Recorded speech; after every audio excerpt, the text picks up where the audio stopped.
빛칠 80편 아삽의 시. 인도자를 따라 소사님 에두세 맞춘 노래.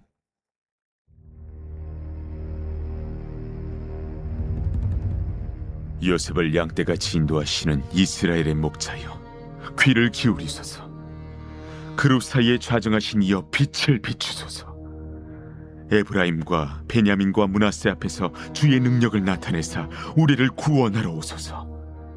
하나님이여, 우리를 돌이키시고 주의 얼굴빛을 비추사 우리가 구원을 얻게 하소서. 만군의 하나님 여호와여, 주의 백성의 기도에 대하여 어느 때까지 노하시리이까? 주께서 그들에게 눈물의 양식을 먹이시며 많은 눈물을 마시게 하셨나이다. 우리를 우리 이웃에게 다툼거리가 되게 하시니 우리 원수들이 서로 비웃나이다. 만군의 하나님이여, 우리를 회복하여 주시고 주의 얼굴의 광채를 비추사 우리가 구원을 얻게 하소서. 주께서 한 포도나무를 애굽에서 가져다가 민족들을 쫓아내시고 그것을 심으셨나이다.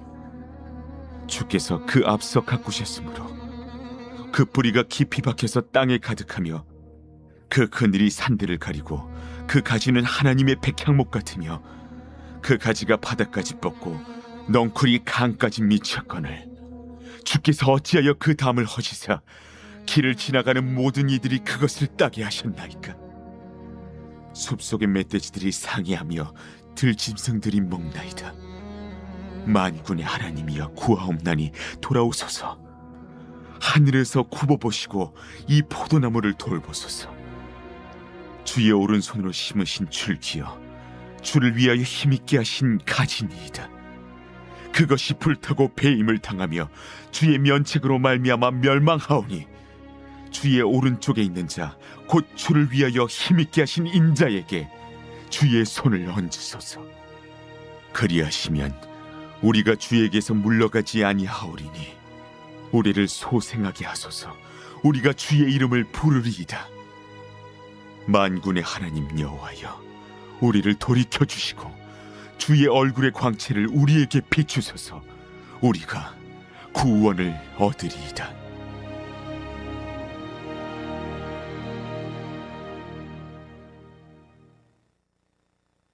빛이 있으라. 오늘도 말씀의 은혜와 지혜로 복되고 감사한 날이 되기를 주님의 이름으로 기도하고 축복합니다. 오늘 우리가 함께 나눌 말씀 시편 80편입니다.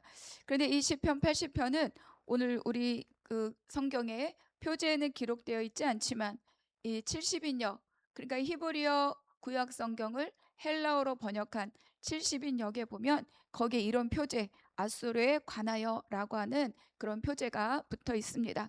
그래서 오늘 이 시편은 이 아수르에 의하여서 북이스라엘이 멸망하거나 그 시대를 배경으로 하고 있다라고 봅니다. 그래서 오늘 북이스라엘이 아수르에게 멸망하는 그 배경을 우리가 염두에 두고 이 시편을 읽으면 좋겠습니다. 1절과 2절 같이 읽겠습니다. 요셉을 양떼같이 인도하시는 이스라엘의 목자여, 귀를 기울이소서. 그룹 사이에 좌정하신 이여, 빛을 비추소서. 에브라임과 베냐민과 므낫세 앞에서 주의 능력을 나타내사 우리를 구원하러 오소서. 그러니까 이 아삽의 시에는 우리가 쭉 여러 번 살펴보았지만 이스라엘과 또 이 하나님의 관계를 목자와 양의 관계로 여러 번 반복하여서 표현하고 있습니다. 목자는 양을 떠날 수 없는 것이 목자죠.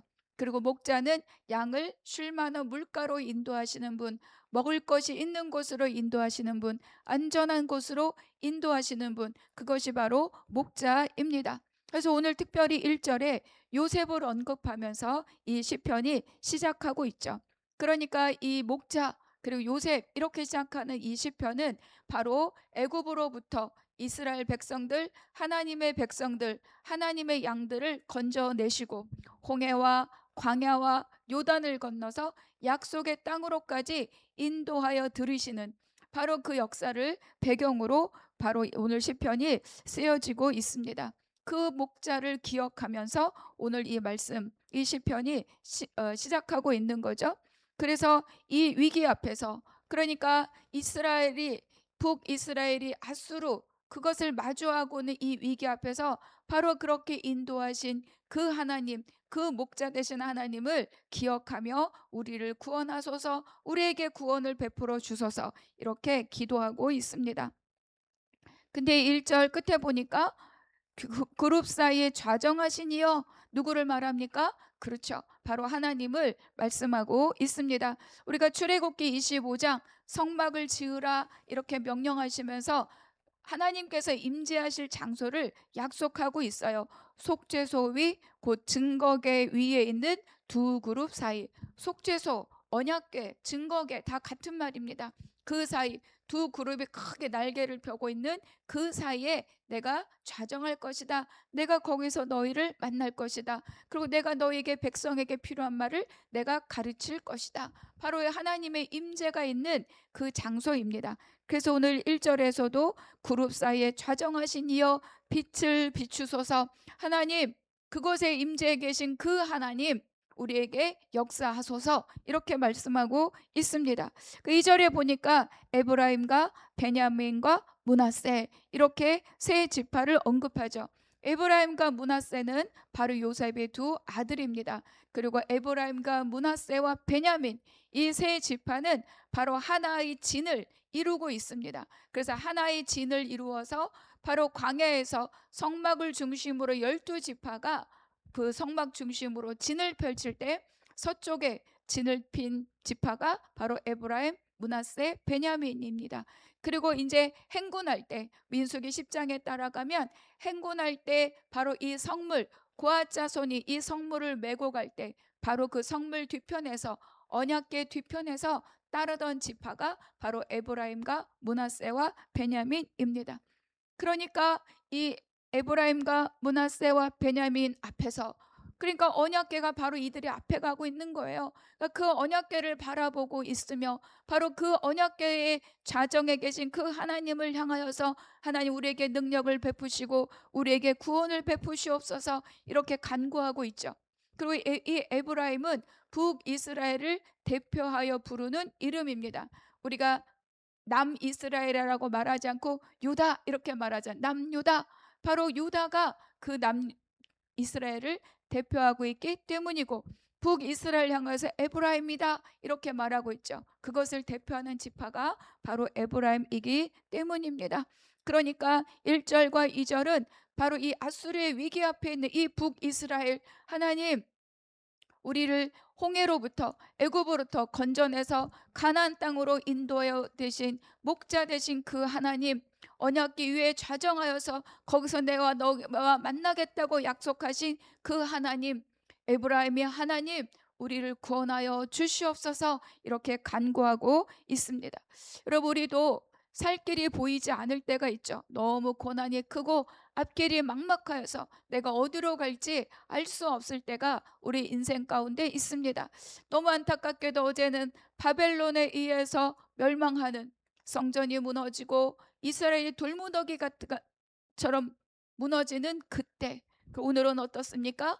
북이스라엘이 아수르 앞에서 무너지는 그때, 그때처럼 우리의 인생이 무너지고 그래서 어디로 갈지 알지 못하는 그때가 우리 인생 가운데도 있습니다. 그런데 우리의 앞서 행하시는 언약궤 좌정에 계시는 바로 그 하나님, 그러니까 우리가 그때 어떻게 해야 됩니까? 기도해도 응답이 없는 것 같고 또 뭘 해도 알 수 없는 것 같은 그때 우리가 집중하여서 볼 것은 바로 언약궤입니다. 하나님의 말씀의 원칙들이 바로 우리가 가야 할 삶의 길이고 삶의 원칙입니다. 목자가 사라지지 않았습니다. 근데 우리 눈에 보이지 않죠. 하나님의 인도하심이 사라지지 않았습니다. 그런데 우리 눈에, 내 삶에 느껴지지 않는 거예요. 그래서 응답이 없다, 하나님이 계시지 않는가, 우리를 버리지 않으셨는가. 그런데 유일하게 우리가 확인할 수 있는 게 뭐죠? 바로 하나님의 말씀입니다. 여호수아에서도 언약궤를 따르라 이렇게 말씀하고 있잖아요. 그러니까 우리가 느껴지지 않아도, 우리 눈에 보이지 않아도 우리에게 반드시 하나님 우리와 함께 계시다 눈으로 확인할 수 있도록 주신 것이 뭐냐면 바로 하나님의 말씀입니다.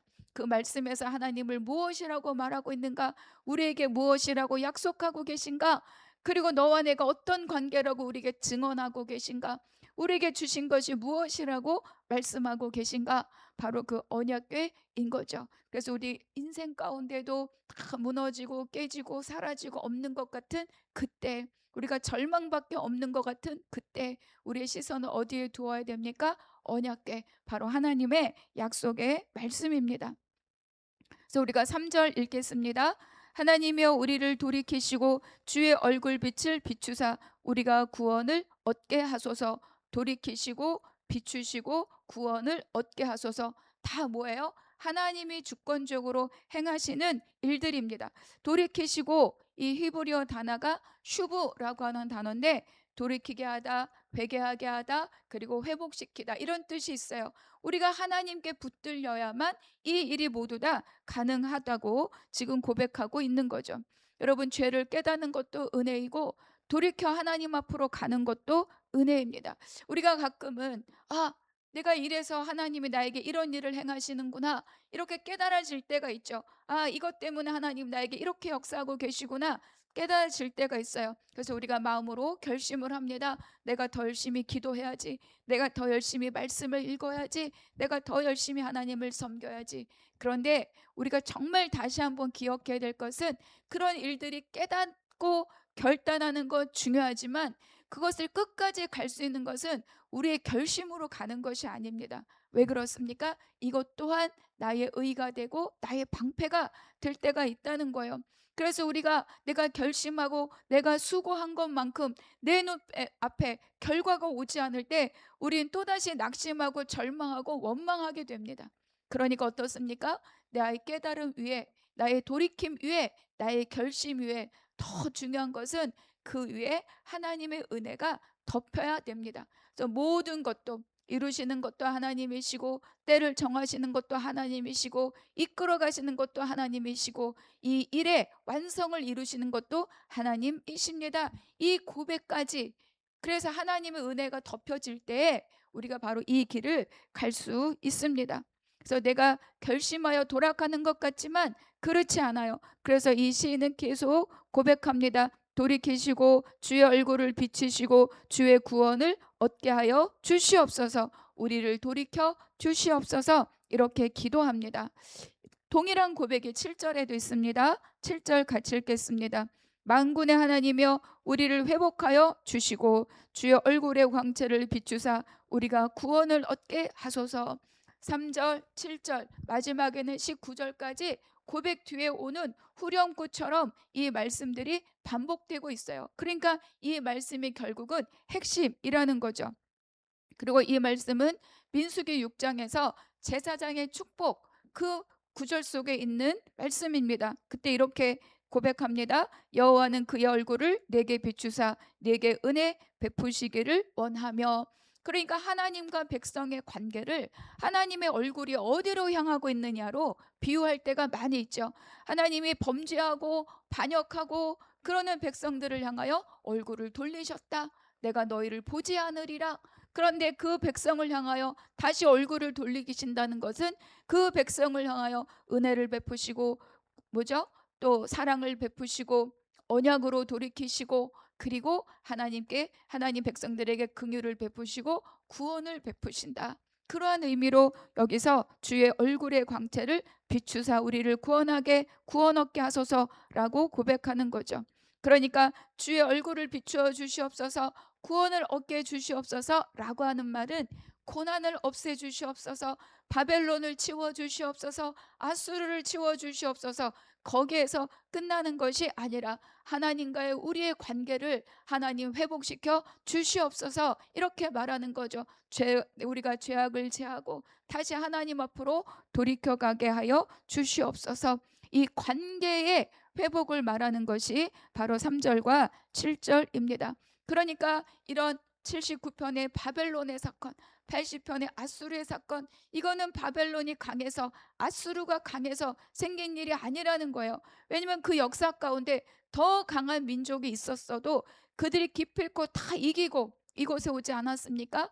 그러니까 이 사건의 정말 본질적인 일은 아수르가 강해서, 바벨론이 강해서가 아니라 이 일의 본질에는 하나님과 백성 사이에 백성의 죄가 있었다는 것을 말씀해 주고 있는 거죠.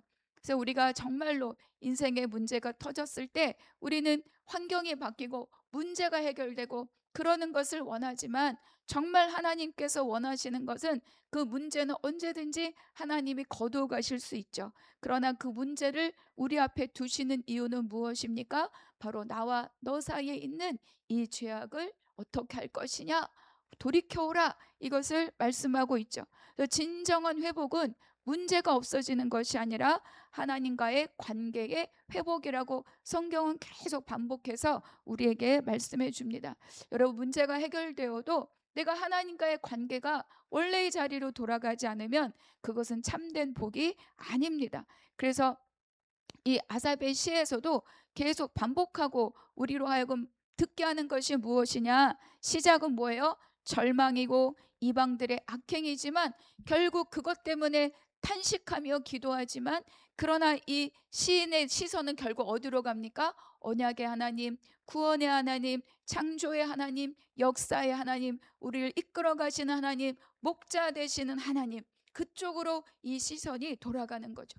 그러니까 우리도 항상 기도할 때 여러분, 우리의 곤란함으로부터 우리의 기도가 시작됩니다. 하나님, 아픕니다. 하나님, 배가 고픕니다. 내 건강이 상했습니다. 내 경제가 무너졌습니다. 내 모든 관계가 깨졌습니다. 내가 열심으로 시작한 것이 결과를 보기 직전에 다 헛되게 무너졌습니다. 하나님, 도와주시옵소서 라고 시작하죠. 그 끝에 누구를 만나야 됩니까? 그렇죠. 그 모든 것을 주관하시고 그 자리까지 이끌어 오신 그 하나님을 우리가 만나게 해야 되는 거죠. 그것이 진정한 회복이다. 3절과 7절의 말씀이 그것을 우리에게 가르쳐 주고 있습니다. 자, 그래서 그런데 이 백성들이 어떤 백성이냐? 우리가 8절과 9절 읽어보겠습니다. 주께서 한 포도나무를 애굽에서 가져다가 민족들을 쫓아내시고 그것을 심으셨나이다. 주께서 그 앞서 가꾸셨으므로 그 뿌리가 깊이 박혀서 땅에 가득하며, 하나님께서 애굽에서 뽑아서 가나안에 심은 백성이 바로 이 이스라엘 백성이라는 겁니다. 가져오시고 심으시고 그리고 어때요? 가꾸시고 번성케 하셨는데, 그런데 이사야서에서 이 포도나무인 백성들에 대해서 무엇이라고 말씀하시는가? 이사야 5장 2절에서 이렇게 말합니다. 땅을 파서 돌을 제하고 극상품 포도나무를 심었도다. 그 중에 망대를 세웠고 또 그 안에 술틀을 팠도다. 좋은 포도 맺기를 바랐더니 들포도를 맺었구나. 하나님이 심으시고 가꾸시고 망대를 세우시고 그리하였으나 들포도를 맺었다는 겁니다. 그러니까 하나님께서 심으시고 가꾸셨지만 이 백성들이 하나님을 떠나서 불순종과 우상 숭배의 열매를 맺었다. 그것이 바로 이 백성들에 대한 하나님의 말씀입니다. 그래서 어때요? 하나님이 심으셨으니 하나님이 뽑으시는 거죠. 그래서 결과가 무엇입니까? 포도나무를 지키던 담이 무너지고 지나가던 사람들이 그 열매를 따먹고, 그리고 멧돼지와 들짐승이 이 포도나무를 짓밟게 되었다. 하나님이 극상품 포도나무를 심었으나 하나님을 반역하고 거역하고 들포도를 맺었다. 그것이 바로 79편의 결과이며 80편에 나타나는 이 멸망의 상황이라는 거죠. 그러나 우리가 또 기대할 것이 있습니다. 바로 무엇입니까? 하나님 우리의 목자이기라는 하나님의 약속인 거죠. 백성은 신실하지 못하고 백성들은 반역하나, 그러나 하나님은 신실하시고 언약을 지키시며 언약 가운데 있는 언약으로 맺어진 하나님의 백성들을 버리지 않으신다. 그것이 바로 우리가 온전하게 믿고 붙들고 나아갈 하나님의 성품입니다. 그래서 하나님이 우리를 택하시고 심으셨고 그리고 우리에게 하나님의 긍휼과 신실하심을 베풀어 주십니다. 그래서 우리가 17절 같이 읽었습니다. 주의 오른쪽에 있는 자 곧 주를 위하여 힘있게 하신 인자에게 주의 손을 얹으소서. 우리는 막 문제 때문에 기도하고 우리는 막 이거 왜 이러냐고 하고 어찌하여 이렇습니까? 언제까지 이러십니까? 라고 우리는 기도를 시작하지만, 그러나 우리를 향한 하나님은 언제나 주의 신실하심을 베푸시는 거죠. 그래서 이 시인은 다시 하나님의 신실함을 붙들고 기도합니다. 주의 오른쪽에 있는 자, 곧 주를 위하여 힘있게 하신 인자, 그에게 손을 얹어 주시옵소서. 주의 손을 얹는다는 것, 그리고 주의 오른쪽은 뭐예요? 능력과 권위와 보호하심을 의미합니다. 그러니까 여기서 가장 힘있게 하신 인자는 기본적으로 왕을 의미하는 거죠. 그러니까 하나님께 세우신 이 왕에게 주의 오른손을 얹어 주셔서 그를 힘있게 하셔서 그를 강하게 하셔서 하나님 이 백성들을 그를 통하여 회복시켜 주시옵소서. 이것이 바로 이 시인의 기도입니다. 그런데 우리가 이스라엘 백성들은 다윗 왕조가 다시 세워지고 다윗과 같은 왕이 나와서 그들의 왕국을 다시 세우고 하나님의 백성들을 해방케 해 주시기를 기대하였지만 우리가 잘 알고 있는 것처럼 인간 왕들은 아무도 이 일을 다시 회복하고 백성들을 살리지 못했습니다. 다윗 후손들 다 실패했죠. 나라도 무너졌고 그들은 다윗 왕국이 다시 세워지기를 원했지만 두 번 다시 역사 가운데 세워지지 못했습니다. 그런데 이 기도는 결국 궁극적으로 우리를 누구를 바라보게 합니까? 그렇죠. 예수 그리스도를 바라보게 하는 거예요. 여러분, 아삽이 예수 그리스도를 아는 사람이 아닙니다. 그러나 예배자는 기도 가운데 궁극적으로 우리에게 주신 참 구원이 무엇이며 참 구원자가 누구인지를 깨달아 알게 한다는 거예요. 그러니까 이 아삽은 그가 다 알아서가 아니라 기도하면서 어느 순간 그 입에서 메시아를 향하여 진정한 하나님 나라를 향하여 진정한 참 구원자를 향하여 고백하고 간구하고 있습니다. 여러분, 이것이 기도의 힘이며 기도의 능력입니다. 우리가 모든 것을 다 알아서는 아니지만 그러나 하나님 앞에 엎드려 있고 나의 상황을 주께 고하고 아버지 앞에 간구할 때 우리는 어느 순간 나의 현실의 자리에서 정말로 참 구원자이신 그분을 향하여 고백하게 된다는 거죠. 그래서 여기서 이 시인이 구한 오른편에 있는 자는 곧 누구를 예표하고 있느냐? 그렇죠. 죽음 십자가로 우리의 죄를 사하시고 부활하심으로 우리를 의롭다 인치신 바로 예수 그리스도. 그래서 이 기도는 예수 그리스도 안에서 성취됩니다. 그리고 예수님 지금도 어때요? 하나님 보좌 우편에 앉으셔서 우리를 위하여 탄식함으로 함께 기도하고 계십니다. 그래서 우리는 삶과 믿음이 확 무너지고 고난 가운데 있을 때 우리가 진정 바라봐야 할 것은 내가 누구를 통해서 이 일을 해결할까? 내가 무엇을 동원하여 이 일을 해결할까? 우리가 시작은 그렇게 할 수 있지만 우리의 기도는 어디를 향합니까? 그렇죠. 여전히 하나님 우편에 계시면서 우리를 위하여 기도하고 계신 분, 우리에게 참 생명을 주신 분, 그분을 향하여서 우리가 기도의 자리에 나아가야 합니다. 그래서 우리가 끝까지 붙들 것은 내 힘도 아니고 나를 도와줄 무엇도 아니고 여전히 우리와 함께 계시는 예수 그리스도입니다. 그래서 나는 약하지만 그분은 완전하시고 나는 부족하지만 그분은 온전하시며 나는 제한적이지만 그분은 영원하시다. 그분이 우리와 함께하고 계시다. 그리고 그 예수 그리스도는 하나님의 많은 약속의 성취자이며 또 앞으로 오실 일의 완성자이다. 그것이 바로 우리의 믿음의 자리입니다. 그래서 마지막 19절 읽겠습니다. 만군의 하나님 여호와여 우리를 돌이켜 주시고 주의 얼굴의 광채를 우리에게 비추소서. 우리가 구원을 얻으리이다. 3절에서 하나님이여 이렇게 부릅니다.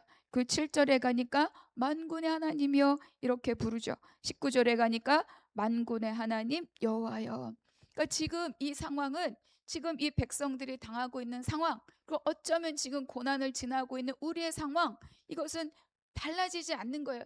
기도하지만 달라지지 않고 기도하지만 달라지지 않고, 그런데 이 시인은 그 하나님을 붙들고 점점 그 기도가 어때요? 더 깊어지고 있습니다. 하나님이여 만군의 하나님이여 만군의 하나님 여호와여. 점점 그분이 누구신지 깊이 깨달아 알게 되는 거죠. 그래서 그 분이 누구신가가 더 분명해지고, 그렇기 때문에 그분을 붙드는 기도가 더 간절해지고 더 깊어진다는 겁니다. 이것이 기도의 은혜이고 기도의 능력입니다. 그래서 보이는 상황은 아무것도 없고 결국 다 망하지 않습니까? 아수르에게 망해서 다 여기저기 흩어지고 바벨론에게 망해서 또 포로로 끌려가고 돌아왔으나 여전히 황폐한 땅이었습니다. 그 모든 것을 온전하게 하신 분은 바로 예수 그리스도입니다. 그래서 우리는 어때요? 어느 자리에 있든지 어느 환경에 놓여 있든지 기도의 시작은 절망이고 낙심이고 탄식이지만 그러나 그 끝에서 모든 것을 회복시키고 온전하게 하신 분 예수 그리스도, 그분을 만나는 자리, 그때에서 비로소 우리가 온전하게 회복된다는 것을 오늘 우리에게 가르쳐 주고 있습니다. 여러분, 우리는 연약합니다. 또 넘어지죠. 넘어질 때 다시 우리를 살리시고 세우시는 하나님, 또 예수 그리스도, 그분을 바라볼 수 있게 되기를 바랍니다. 그래서 우리의 기도가 점점 깊어지고 점점 넓어져서 온전히 그분 앞에 가까이 나아가는 자들이 되기를 바랍니다. 그래서 문제 해결, 그것이 아니라 우리를 온전하게 하시는 예수 그리스도, 그분 앞에 가까이 나아가는 저와 우리 모두가 되기를 주님의 이름으로 축복합니다. 우리가 함께 묵상 질문 보겠습니다. 하나님의 얼굴을 구하라. 나는 어려움이 찾아올 때 문제의 해결을 구합니까? 아니면 하나님과의 관계에 막힌 것은 없는지 돌아보며 하나님의 얼굴을 구합니까? 문제 해결로부터 시작합니다. 그것이 어리석은 기도가 아닙니다. 그런데 그 기도가 깊어지고 깊어질 때 우리는 온전하게 하나님의 얼굴을 구하고 그 얼굴을 만나는 자리까지 나아가게 되는 것입니다. 두 번째입니다. 주의 오른쪽에 있는 자를 의지하라. 나는 나의 의지와 결심으로 삶과 믿음을 회복하려고 합니까? 아니면 하나님 우편에서 나를 위해 간구하시는 예수 그리스도의 완전함을 의지합니까? 아까도 말씀드린 것처럼 결단할 수 있습니다. 결단이 끝까지 가지 않습니다. 하나님의 은혜, 주의 사랑이 덮여야 우리가 그분께 의지하여서 끝까지 그 길을 감당할 수 있습니다. 오늘도 주께 의지하는 우리 모두가 되기를 바랍니다. 기도하기 전에 수목금 3일은 새벽 예배가 없습니다. 교회가 휴가 기간입니다. 다음 주 월요일에 뵙겠습니다. 기도하겠습니다. 하나님 감사합니다. 오늘 깨달은 말씀으로 오늘 하루를 강건히 살게 하여 주시옵소서. 아버지, 어제와 오늘 성전과 예루살렘이 무너지고 북이스라엘이 아수르에게 멸망당하는 그 시점에서 기도자가 단식하며 기도하고 있습니다. 그런데도 이 기도자는 하나님을 계속 부르며 간구하며 기도합니다. 주의 얼굴을 우리에게 비추시고 우리를 회복시켜 주시고 우리가 구원을 얻게 하여 주시옵소서. 모두가 다 하나님이 아니고서는 할 수 없는 일들입니다. 아버지, 우리가 어떤 환경에 있든지 그 환경에서 문제를 제거하는 것뿐만 아니라 그 환경에서 주 앞에 엎드려 기도할 때 더 깊이, 더 높이, 더 넓게 하나님을 경험하고 그분을 누리는 우리 모두가 되게 하여 주시옵소서. 그래서 여호와는 나의 목자시니 내게 부족함이 없으리로다. 손에 보이는 것이 있어서 부족함이 없는 것 아니라 모든 것을 다스리고 통치하시는 그 하나님을 나의 하나님으로 내가 모시고 있기에 어떤 환경 가운데서 부족함이 없는 만족의 기쁨의 삶을 살아가는 우리 모두가 되게 하여 주시옵소서. 아버지, 나의 모든 환경들을 주께 의탁드립니다. 나의 어려움들을 주께 올려드립니다. 그 속에서 주를 더 깊이 만나며 하나님 앞에 주의 얼굴을 대면하는 우리 모두가 되게 하여 주시옵소서. 모든 것 주께 의탁드리고 감사하며 우리 주 예수 그리스도의 이름으로 기도하옵나이다. 아멘.